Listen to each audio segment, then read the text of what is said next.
looks, and I kind of think I have the coolest job ever. But to give you guys a little background about me and kind of how this all ties in is that I struggled with an eating disorder for 15 years. And the difference is that eating disorders, people in their mind automatically go to gaunt, frail, skinny, cover of Us Weekly, the latest starlet that's starving. Here's the truth, is that I was the girl next to you in that chair. I was the girl that was the social chairman of my sorority, handing out the party t-shirts, planning all the parties, and yet I was killing myself to find perfection. And you had no idea. Because everything that they've touched on tonight is considered normal in our society. It's normal to look at these pictures and be inundated with them and not think twice. And to see these really unattainable standards of perfection that we hold ourselves to. You know, I was telling Shelby earlier, I was your all-American girl, grew up in a country club, dad was the dentist, mom was home every night cooking dinner. I had all the cards right, you know? But here's the thing, is that I was inundated and I was holding myself and other external factors that played into it to this unattainable standard of perfection. And so when I came home from treatment, I knew I wanted to share my story. I didn't know how, but I knew I wanted to pay it forward. There's been some pretty amazing people that have helped me on my path. And so I had this blog, and I was always really afraid to put myself out there and to just be who I was and share my struggles. And there's something really beautiful about being authentic and vulnerable and comfortable in our skin and who we are. But my blog I kept a secret. Not even my husband knew. My poor husband. I kept the secret of the eating disorder from him, and then I kept this blog from him. So when the blog came out, he's like, for the love of God, McCall, no more secrets. And I was like, I promise, no more secrets. And so this blog was outed by an amazing best friend of mine, and she really wanted me to share it, and she wanted to put it on Facebook. I'm like, no. That's crazy. Like, this is my blood and guts. Then my 1,000 closest friends from Facebook are going to know I have an eating disorder. They're going to know I went to treatment. Oh my God, they're going to think I'm crazy and weird and no, this can't happen. And so she's a persistent little sucker, and after all day and a couple glasses of wine later, she convinced me. And she posted it on Facebook. And God love her, she's like me, she tags the world. And before you know it, it's out there. And I went to bed that night after a couple glasses of wine, and I woke up the next day with one of those college, oh my God, what happened last night moments, and I was like, it's on Facebook. Everyone knows I had an eating disorder. Everyone knows that I went to treatment. Everyone knows that I'm no longer McCall, the girl that has it all together. Oh shit. Panic. I do what every American does, and I grab my phone and look at Facebook first thing in the morning. It's my ritual.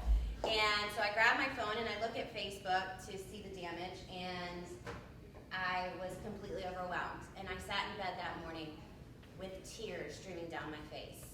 I had messages from people I hadn't spoken to in years. People from middle school, sorority sisters of mine. Thank you, McCall, for sharing your story. We thought you had it all together. Thank God you didn't. Thank you, McCall, for sharing your story. I secretly struggled with anemia for 8 years. Thank you for sharing. I struggled with anorexia. Thank you for sharing. I struggle to be a perfect mom. Thank you for struggling. You actually don't know me, but I read your blog last night, and I'm a recovering alcoholic. Thank you for sharing. And that dawned on me in that moment, the power of human connection through our struggles. You know, at some point we all try to be perfect and have it all together. And the truth is none of us are, and thank God we're not, because that's the beauty of the human spirit. And that's the beauty that ties us together. But yet we're inundated with these messages that even, my God, My Little Pony can't escape, that tells us that we need longer legs and our hair should be a brighter pink and whatever else it is that day. And our young boys, I have a 21-month-old little son, baby boy, and he's going to grow up in a world where G.I. Joe has suddenly become this man with shoulders this big and a waist this big and this defined. I don't want him to think that. I don't want him lifting weights at 12 to be looking like his G.I. Joe. I want him to be Manning. I want him to be his kooky, crazy self and whatever that shape or form may be when he gets older. And so when the Soul Sisters asked me to speak and share my story last year, I said, okay. I had never spoken before. I'm not a professional speaker. And I said, well, why not?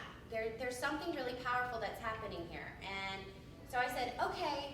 And it was actually a year, I looked at my calendar, to this date tonight that I share my story at that house. And I told them, I said, I have this really wacky idea. Let's do a scale smash. So what is that? I said, well, we beat scales with sledgehammers. And they were like, yes, we're in. And so we did it that day at Baton Rouge Beach on November 16th. And it's taken off beyond my wildest dreams. And I think the reason it's taken off is because each and every person that's in this room, whether you're an ambassador that believes in the mission, whether you're one of my people that's here to support me, or whether you just saw us on the parade grounds today and said, I think I want to know more about that. You're ready to see a change in our world. You're ready to become a critical consumer of this. You're ready not to live up to these unattainable standards of perfection. Because what happens is that when we see these standards of perfection, we're never going to attain them. So we ultimately consider ourselves failures. Instead of raising up what we know is good and true to be wholly who we are, and saying, this is who I am. You know, the funny thing is that I spent my whole life trying to be perfect. I spent my whole life trying to be the all-American girl with it all together, with the career and the family and the white picket fence. And the truth is, I've never felt more comfortable in my skin or more directly on the path that I was put on this earth to do than I do right now. And here I am telling you that I have a really ugly past of struggling with an eating disorder, of spending years purging, of spending years binging, of spending years restricting and on diet pills and every other thing in between. That's not pretty, but it's me. It's my story. And I'm proud of where I've been, and more so, I'm proud of who I am.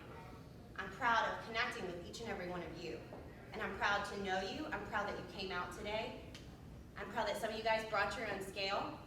And even though it might be a little scary to go home tonight and not have a scale, one day you're going to be free, because tonight you're going to go home and not have that scale.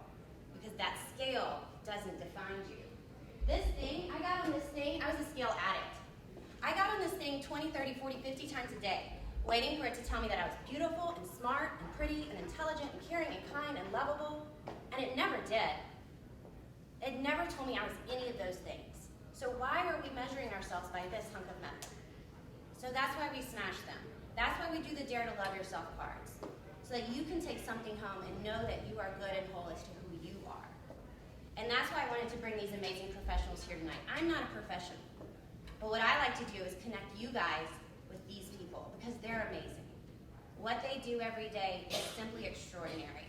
And what I want you guys to know is that if you need a little bit extra help, even if you think I'm not that bad, go talk to somebody. Because I guarantee it, you're going to feel better. And no one ever said, oh, I'm not that bad, and the therapist looked at him and said, yeah, you're right, you're not that bad. That was always my fear. And it took me 15 years to finally get help. And you know what? They didn't say you're not that bad. They said, yeah, you're pretty bad. So it doesn't matter what degree you think you might be. If there's something holding you back in your life, there's help, there's treatment, there's support. It's not scary. I'm here. I've been through it all. I'm still a fan of therapy. I'm a professional at this point on the therapy couch, and I'm not ashamed of it. I'm going on 4 years strong now. It's my form of self-care. Some people get manicures, I go to therapy. And I get manicures, so I do a little bit. So that's what I want to talk about tonight. And, you know, we don't have to stay here all night, but I hope that by opening it up right now to maybe some questions, I'm an open book. I know these guys are ready for your questions or comments or stories or whatever you feel called to share. I welcome you to do so. Who's first?